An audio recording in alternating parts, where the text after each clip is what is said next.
Hi everybody, Mike and Jen here. Welcome to episode 508 of the RV podcast. And we are so fortunate to be in Canada, in New Brunswick. Coming to you from the Bay of Fundy. And it might be a little noisy because the wind is blowing. Before we go, I'm going to send you just down over here. Would you show everybody that sign that explains this marsh right behind us? I'd be happy to. All right, she's going to go over there and he's going to tell us what we see out there. Okay, this is something new to me. This sign basically says, do not walk out there, dogs or humans. Blue herons can go out there as much as they want. But this is a salt marsh. You walk out there, you can sink down to your waist and you can't get out until a special rescue team comes, and who knows how long that'll take for them to come and pull you out of there. So somehow I have to explain this to Bo as well as Mike. All right, so I won't go out there, I promise. Okay. Yeah, the air smells good. Oh, the air. There are so many wild roses. I love wild roses. They are just so fragrant. And there's Queen Anne's lace, and I see some ragweed. I see a lot of other flowers too, but it smells beautiful. And it is beautiful. It is. So we're going to do this podcast a little more abbreviated than normal because we're doing it on location. We've got the wind and all this stuff to contend with, and plus we got to make sure we can get this uploaded on the internet. We haven't checked out our signal yet today, but so far it's been great.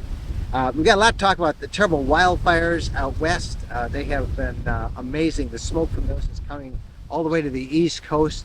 The town of Jasper National Park in Canada, devastated, destroyed by this fire.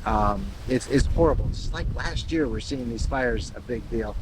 We're going to do a rerun of one of the interviews that we did a while ago about the most dangerous part of the RV lifestyle, which is driving too long, the risk of blood clots.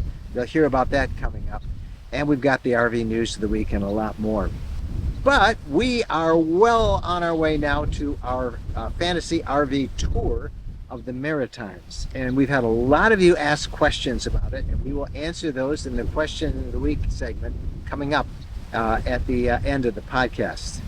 I am enjoying this trip. It's a new adventure every day, and I'm delighted right now. There isn't any fog, so we can see forever, there's a lot to see. There's a lot of beauty to see.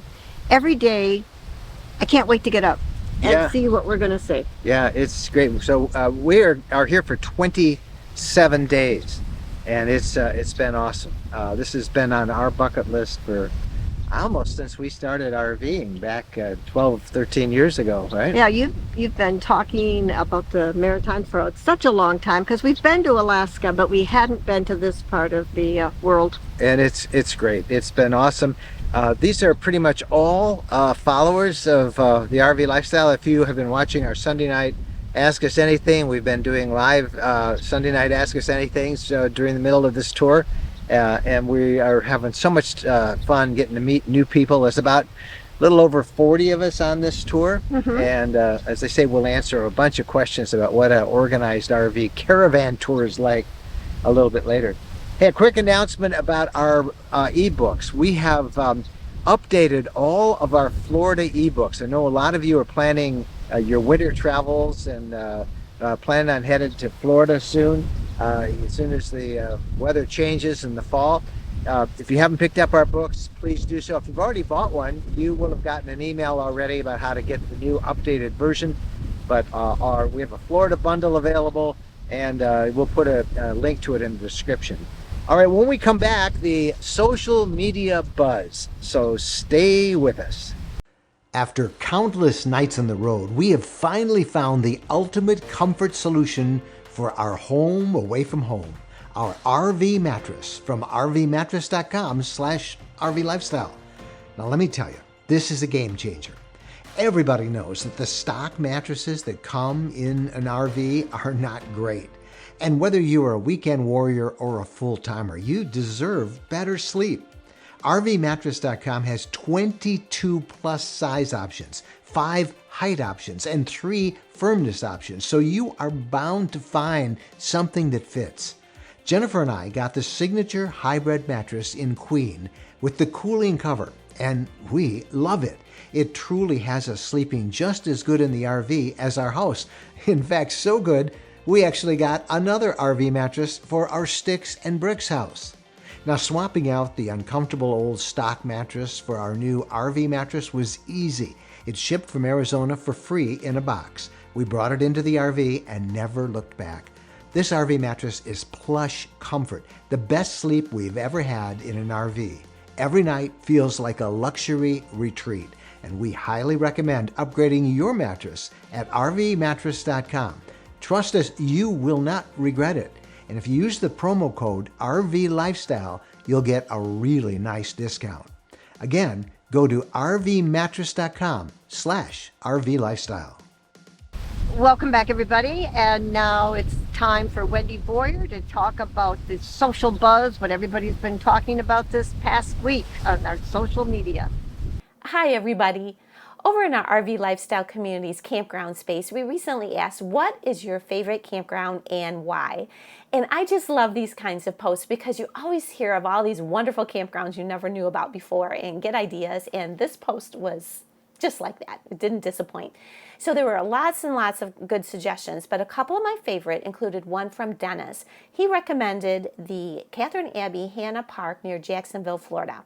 He said you go half a mile in one direction and you got the ocean with a beautiful Florida beach, and you go half a mile in the other direction and you have a lake with kayaking, canoeing, fishing, trails everywhere. And he also said this campground was only about $28 a night for a full hookup. So what a deal. Another recommendation came from Allison, and this one caught my eye. It was for McLeod Beach Campsite in Inverness, Nova Scotia. She said this is right on the ocean, right by a beach where you get to camp. She said in the evenings you heard Scottish fiddle music just kind of going through the air because the campground celebrates its Scottish heritage. And she said the ocean water was pretty warm. And she described it as just this magical place, and it sounded that way. I'd like to go there. And then another campground recommendation that caught my eye was from Barry. He recommended Dead Horse Point State Park in Utah. Said it's a great location, beautiful, nice campsites, and best part, no light pollution. So can you imagine those starry nights you must experience out there in Utah? Love that recommendation. So lots of things so you should need to look at that because lots of ideas of where to go.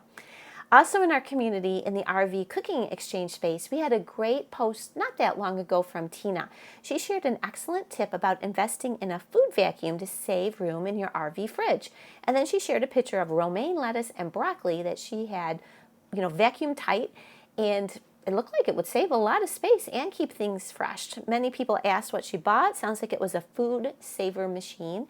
And Merritt, she asked, I wonder if this would work to keep my avocados fresh, because you know how you slice avocados and then they go brown.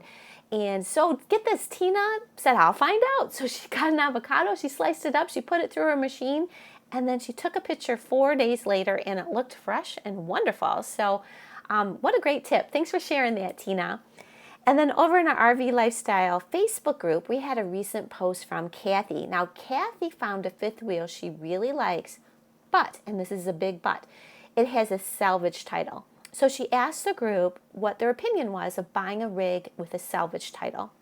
And as you can imagine, there were a lot of opinions on this. I'm talking about 800. And the majority seemed to say, no, don't even get it. They said you might have trouble getting a loan, you might have trouble getting insurance, and you will definitely have trouble selling it one day because many dealers won't take it as a trade-in, and many private buyers are just nervous about that.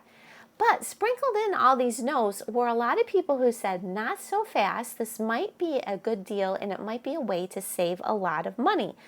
Paul was one example. He said he bought a rig with a salvage title 6 years ago, saved about $45,000, and he still has it and it's working great.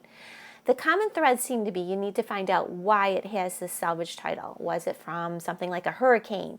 Was it in maybe a bad accident where the frames got bent? Or was it maybe just some hail damage, something more minor? So a lot of questions people recommended that Kathy ask. John, he was one of several examples of people who bought a rig with a salvage title. He said his was salvaged because they had 2 cracked vent covers and 1 cracked skylight. He said he was able to fix those rather inexpensively. He hired 2 different inspectors to look it over, top and down, everywhere. They said it was good to go. And he's had it now for 5 years, thousands of miles of camping, no problem. So certainly a lot to think about in this post for our poster there. And I hope she lets us know what she decides to do. And that's it for me this week. I'm Wendy Boyer, and I'll see you over in our RV Lifestyle community or Facebook group. That's one of the things that I like so much about our RV Lifestyle community. I will put again a link to that. If you haven't joined, please do so. How helpful it is to people when they have questions. And you know, the idea of what's a salvage title, most people don't know, and sometimes you'll have everybody, oh, it's just fine. When I love the collective wisdom, the crowdsourced wisdom that you find on social media. It's been fun. All right, coming back in just a minute with our conversation of the week. And this is extremely important. Do not tune this out. Listen to it. It could save your life. Jennifer and I took a trip to Las Vegas and Arizona to look at Windmill Acres, a brand new RV property being offered by Western Land and Ranches. They're selling off 1 and 2 acre parcels starting at only $14,900. Now these are big. An acre is the size of a football field. The properties are on a plateau with big valley views, and the location is amazing, next to Lake Mead National Recreation Area. We had a blast. There are so many places to explore near the property. The Grand Canyon. We took a boat ride on the Colorado River below Hoover Dam. Boulder City was a fun little town. That's right off Route 66. And of course, we had to enjoy some nightlife in Las Vegas. It's a lifetime supply of fun things to do when you own a camp at Windmill Acres. The properties are now available. This is 100% ownership, so there's no reservations needed when you want to hang out, time limits or crowded parks that you have to go through. You can share your property, you can rent it, it's whatever you want to do. For more information, visit ArizonaRanchSales.com or call 822-232-LAND. Welcome back. Time now for our RV conversation of the week, and a really important conversation we want to share with you about a real danger that the RV lifestyle poses. When you've been driving for long periods of time and not getting out and stretching and moving the way you're supposed to, blood clots can form, and they can break off, they can get stuck in your lungs, and pulmonary embolism is what they can cause. So you have to get up. I know my doctor told me every 90 minutes to make sure that we got out and walked and stretched, and don't just sit there and see how far you can drive. And men, I'm talking to you because it's usually men that get into this competitive, I'm going to go 10, 20 miles further than I went yesterday. And by the end of the week, you're driving 700 miles. Don't do that. Stop. I'm kind of like that too. And I used to do a lot of the driving. Yeah. I didn't want to repass those trucks and things that I had already passed. Well, I wanted to get there. We want to have a conversation and have you be a part of it now with Betsy Johnson. Betsy is a veteran of these fantasy RV tours like the one we're on right now. She and her husband have traveled all over the world, all over North America in their RVs. They loved it. He died. He died as a result of a blood clot that likely was caused by driving too long and not moving around. Please listen to this story and take heed. Betsy Johnson. Betsy, first of all, thank you so much for joining us on the podcast today. I'm glad to do it. I'm always glad to share my story. I think it's important. Yeah. Well, it's a very sad story, but you are helping a lot of people as you share that story, because so many of us think that unless we've hit all 500 miles in one day, we haven't succeeded on a trip, and that's not a good idea. So why don't we start with a little bit about maybe describe the camping trip that you and Rick were on. Rick and I were on a cross-country trip. I live in North Carolina, and this trip was a caravan tour that actually started in St. Louis, Missouri.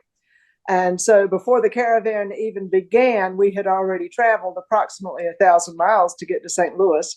And there we joined the caravan with Fantasy RV Tours. And we traveled with them many times before. I highly recommend them.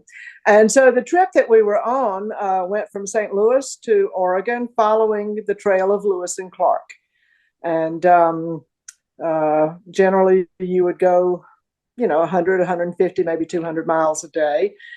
So it wasn't a real strenuous trip as far as driving was concerned.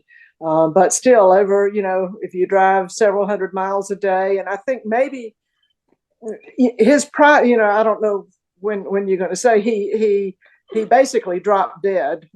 Took about an hour, but he hit the ground from a blood clot. The day that Rick died, how far has you traveled?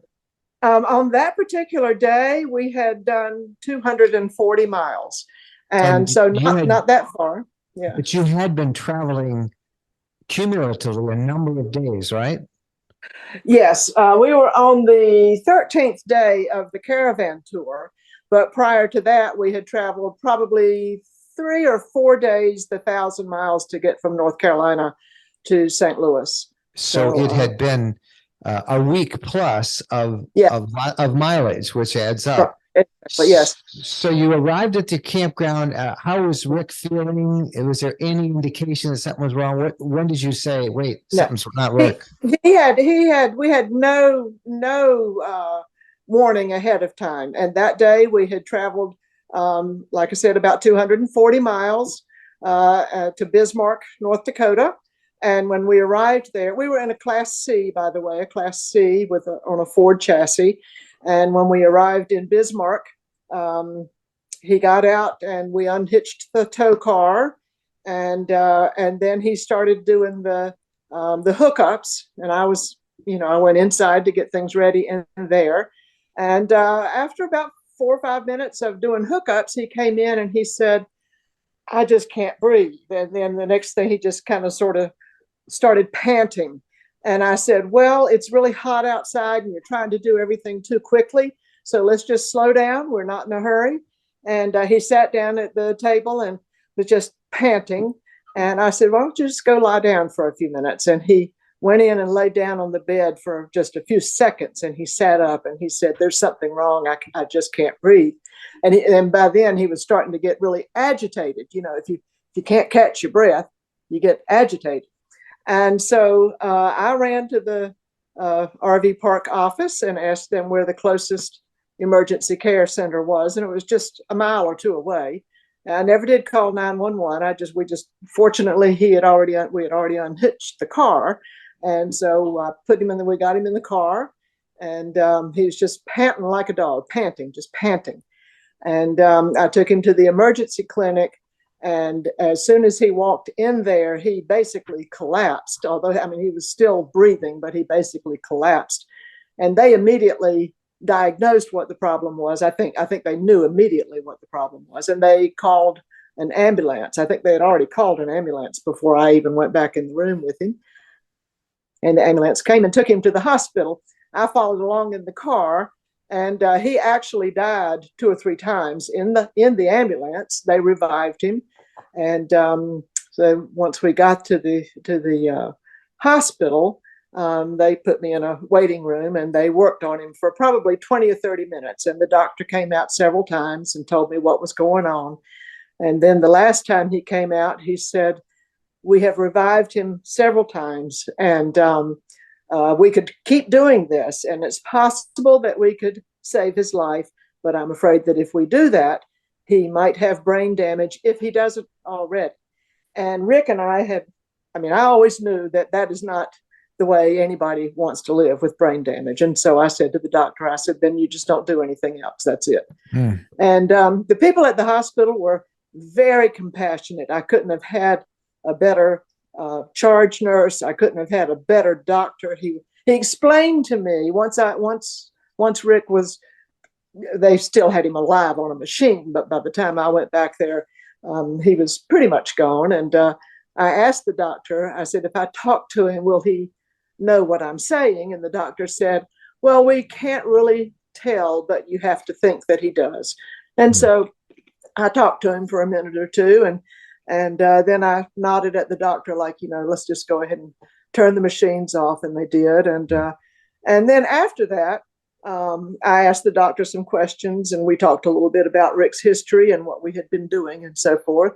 And one thing that the doctor told me was that from the minute that he started having trouble breathing, before we ever even thought about calling for emergency, from the minute he started having trouble breathing and was panting, the doctor said he was a goner. He said there was nothing you could have done.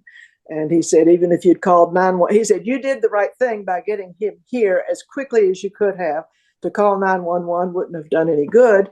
And he said he never had a chance. Once the blood clot broke loose, he was as good as dead. So, yeah, that's it. Well,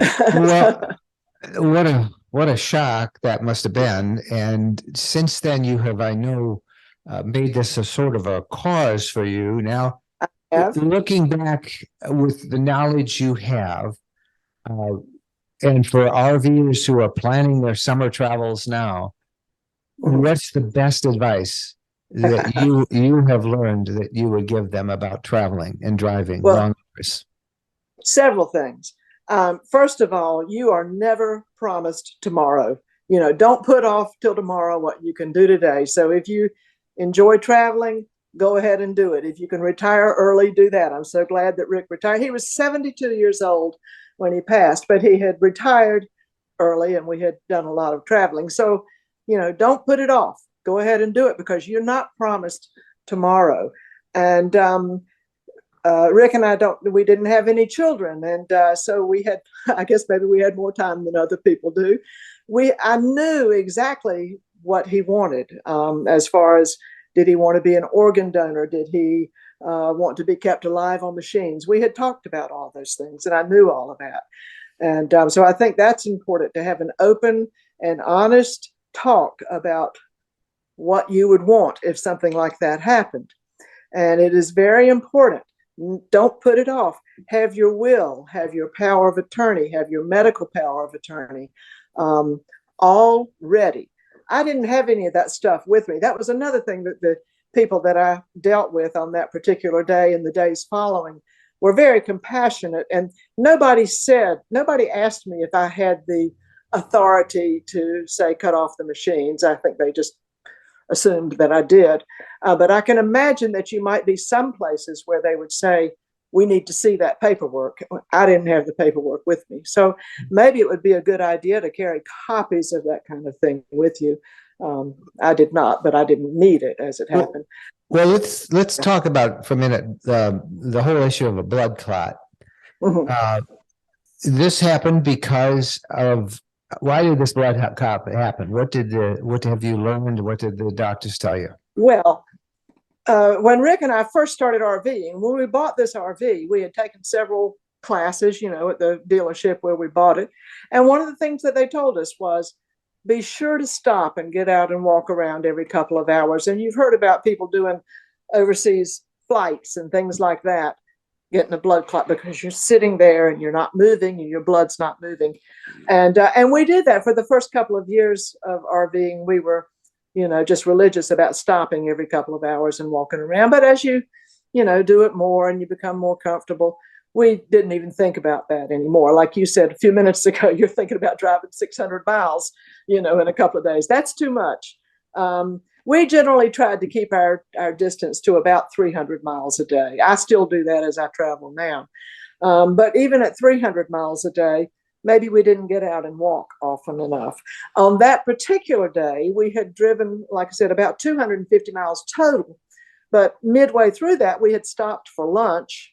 We ate, and then we got back in the vehicle and went on. The doctor said that this was something that had probably started several days or maybe even weeks before this tragic event, that the blood clot he'd probably had it for a while. So, in that traveling from North Carolina to Missouri and then on to North Dakota, that clot might have been in his leg for several days, and it just chose this particular day to break loose.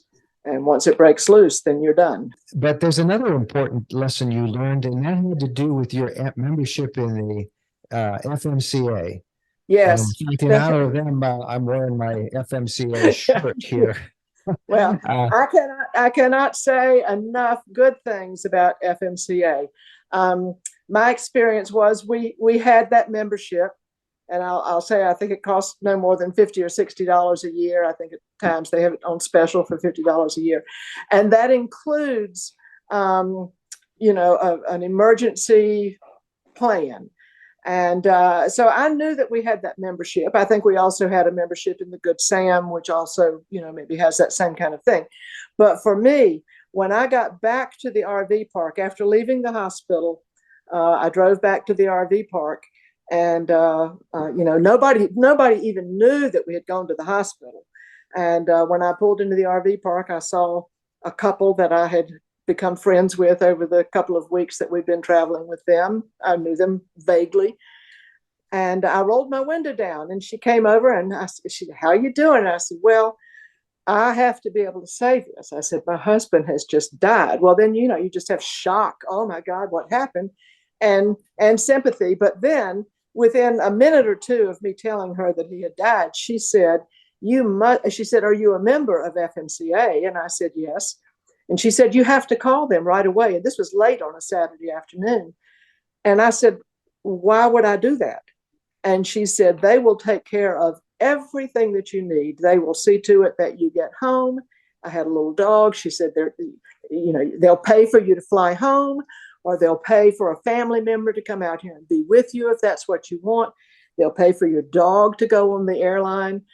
They will pay to get your RV and your tow car back to your point of origin. And she said, you just have to call them right away. And I did. I called them, and within no time, they were, helping me, and they made the airline reservations, and we had to change them once or twice. I had my little dog with me, his little 10-pound silky terrier, but I didn't have any kind of a carrier for him. And they said, "No problem, just go to the pet store and buy one and send us the bill." So, they literally paid for everything.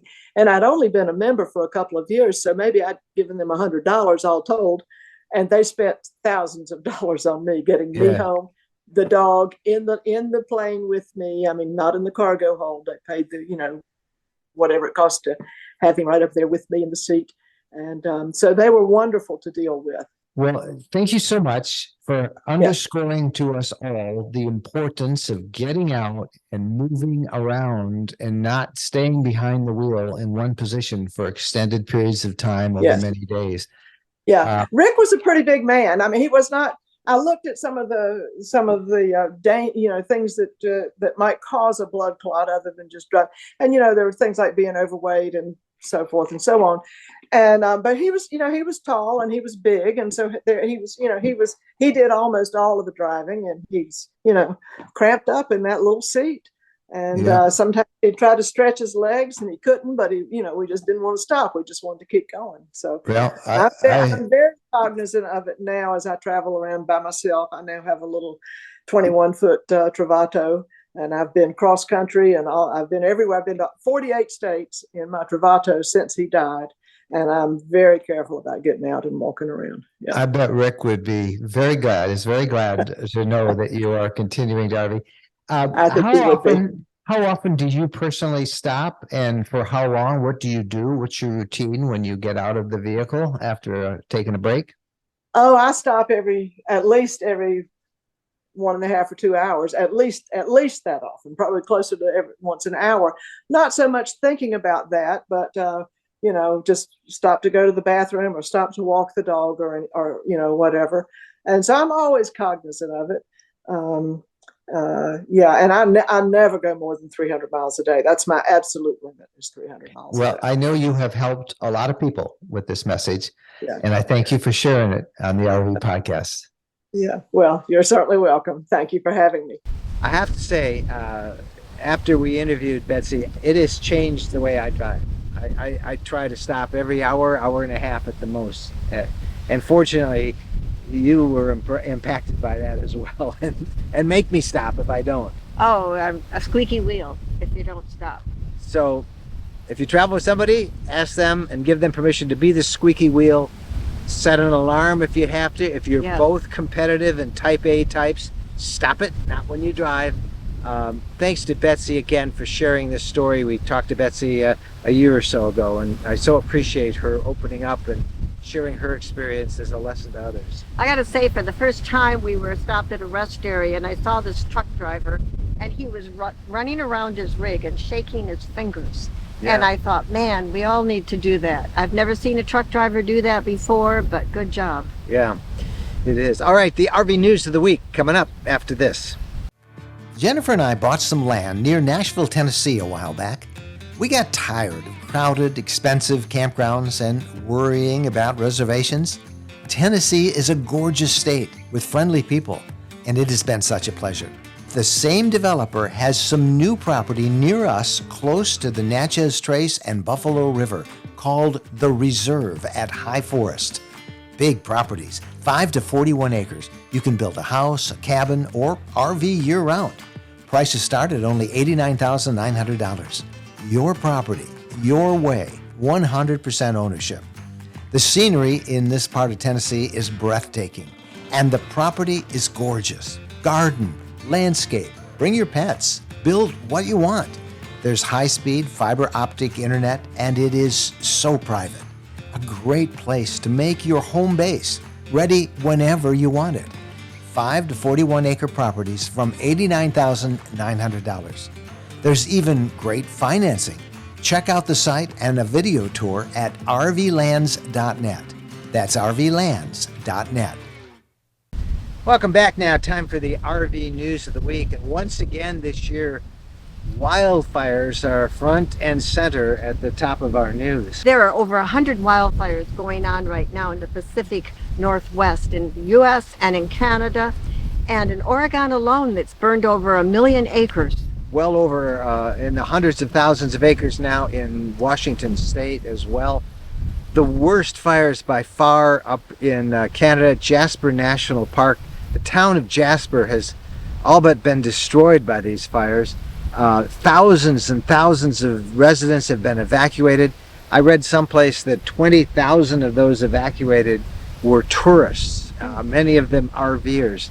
And the smoke from these fires in Canada and the Pacific Northwest are making their way literally across all of North America and have been seen even on the East Coast of the U.S. So it's another one of those summers. Please be careful. Be careful and monitor the conditions if you are driving in an area where there may be wildfires. You need those radios. You have to check the weather. You have to know what's going on. Do not go into La La Land. The other big story that people are talking about happened at Yellowstone. Did you see the photos and videos of that geyser at the hydrothermal explosion is what the National Park Service said, but at Biscuit Basin, they were all taking pictures and the video shows it all, billows of dark smoke, steam, dirt, and grapefruit-sized rocks exploding. Everybody thought that was probably normal at first, and then all this debris started raining down. And it's all been captured and all of that stuff. And it's part of what the Park Service says happens at Yellowstone regularly. But man, did that make for memories for those people. Nobody hurt. So that's it's good. so good that nobody was hurt. I know when I've been to Yellowstone, I have thought about that. It's like a wild animal, the earth. You can't predict it. No, you can't. Hey, here is a great story. We're going to end our news of the week with this story. A lost dog lost on a camping trip to Michigan's Upper Peninsula last year has been found. And it was found about 40 to 50 miles from the campground. And a local woman up in this area, the UP, a Yooper, took upon herself to help find the dog whose name was Barley. He was camped at one of our favorite campgrounds, the Rivermouth Campground at Tequamanon Falls State Park, right off the shores of Lake Superior there. And it was May of last year, 2023, when Barley, on the last day of their camping trip, suddenly went missing. He actually was in the car, in the vehicle with them. They were packing up their things. He jumped out of the window And they spent all their time searching. They put up posters and notices on Facebook. 14 months of searching. And the couple lived down in the Detroit area. That's 365 miles from Tequamanon Falls. And the dog was found up there. He's was spotted in a part of the UP, a rugged part about 50 miles away. Just recently, a local woman had seen him, and she tried to gain his trust, and she was feeding him and calling him, and eventually the dog came. The Chippewa County Animal Society got involved, and the dog has been reunited. Barley's back a year later. I love those kinds of stories. I love that kind too. So it wasn't like Lassie. It didn't make it all the way 350 No, miles back to Did Detroit. not, would have had to cross the Mackinac Bridge or swim across the Straits of Mackinac, but Barley's back home. So Happy that's- ending. All right. Now, when we come back, we are going to give you our honest opinion about it, what it's like doing an organized RV tour like we're doing now on this fantasy RV tour of the Canadian Maritimes. We'll answer the questions that many of you sent us in as we started this last week. And we invite you to send us questions too and comments. Our email address is mikeandjen@rvlifestyle.com. So we'll be right back with the questions of the week. When we're asked what's the most important modification we made to our RV, it's an easy answer. Battle-Born batteries. Battle-Born batteries are quality, safe, reliable lithium batteries that allow us to stay out there off the grid longer. Lithium batteries charge faster, they charge fuller, they're longer lasting, they're maintenance free, and Battle-Born batteries are protected by a 10-year guarantee. Now in our case, they just dropped into the existing AGM batteries that we have, and they'll probably be the same on your rig too. Battle-Born battery experts can get those in your rig just like they did with ours. They can also match you up with the right cabling, the inverter, the charger, the solar controller, everything. Jennifer and I swear by our Battle-Born batteries. They allow us to boondock off the grid. Check them out. Go to rvlifestyle.com/lithium. rvlifestyle.com/lithium. All right, welcome back. Time now for the RV questions of the week, and we're going to answer a whole bunch of questions. It'll be kind of our story time as well.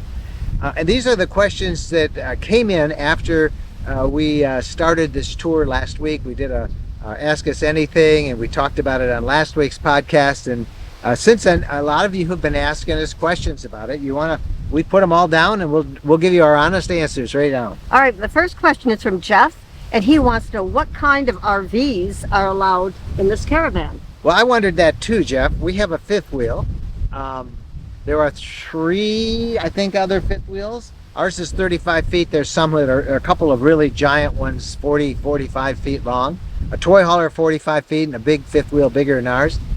There are, I think, a couple of Class A's, a lot of Class C's, a lot of leisure travel vans. Oh yeah, a lot of leisure travel vans. And a couple of a Super C. Basically, every kind of RV is out here. And I think the only requirement they have is that you're fully self-contained. And that's all been pretty good so far. Here's another one. This one came in From Mark. and Mark wanted to know how the internet's been up here. It's cell coverage. And cell coverage, it goes in and out. If you're going to come up into Canada, make sure that you have an international calling plan that covers Canada. We do with Verizon. It's just a matter of calling them up, and most of you have that now. Used to be. I remember before we came up here, I was billed $700 once for phone calls, but now you get a certain amount of data and stuff. Phones have worked well. We've received phone calls and been able to make them. Our GPS has worked. I am not using cell phones for internet. I'm using Starlink, and Starlink has been fabulous. I have had really nice, fast, high-speed signals every stop we have made so far. The key is not to be covered by trees, and I've been able to get spots in the campground with an open area in front, but I've had great Starlink coverage. Here's one that this is from Jim, and he says these tours seem very structured and organized. Do you have any free time?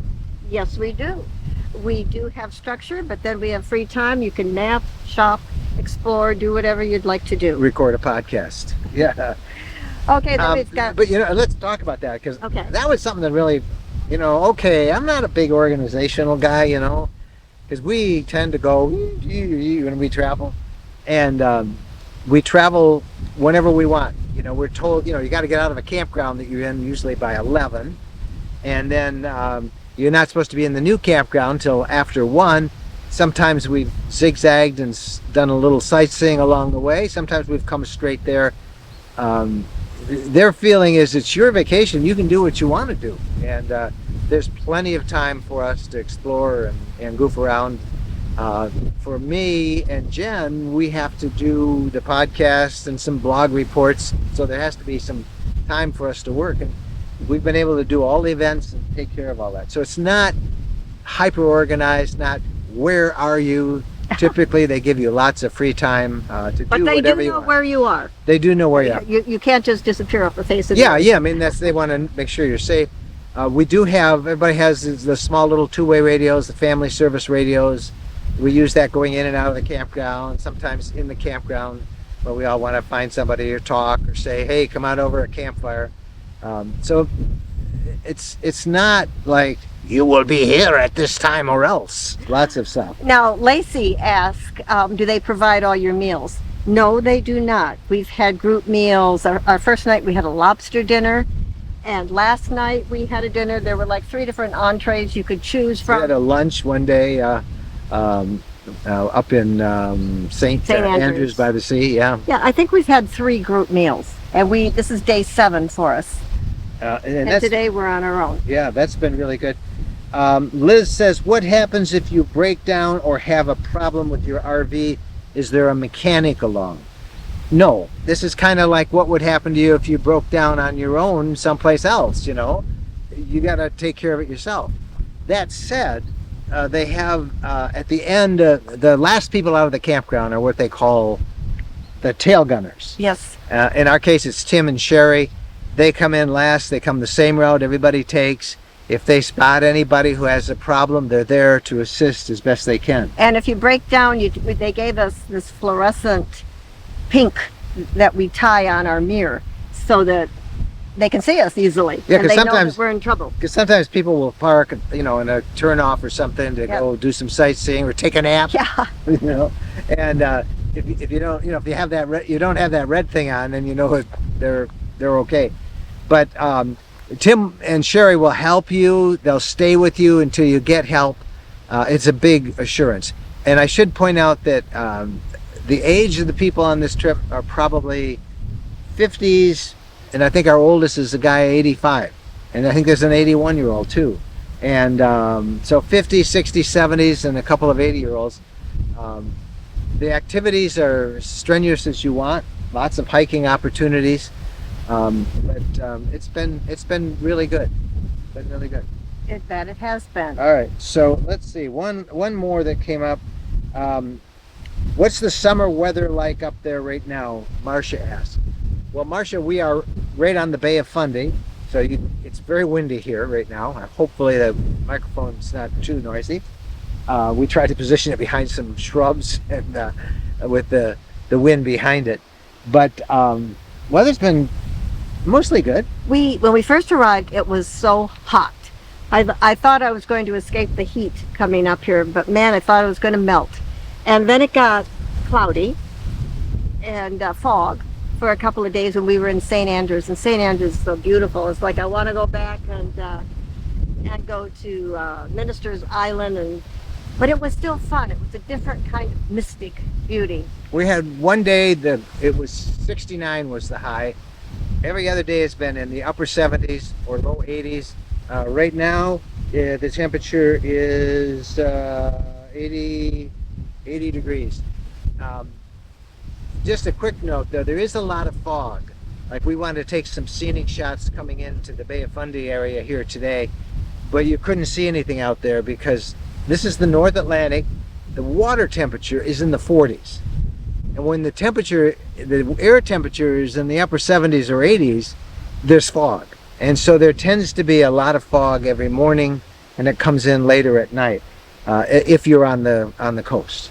And I've got to say, I'm really enjoying being in Canada.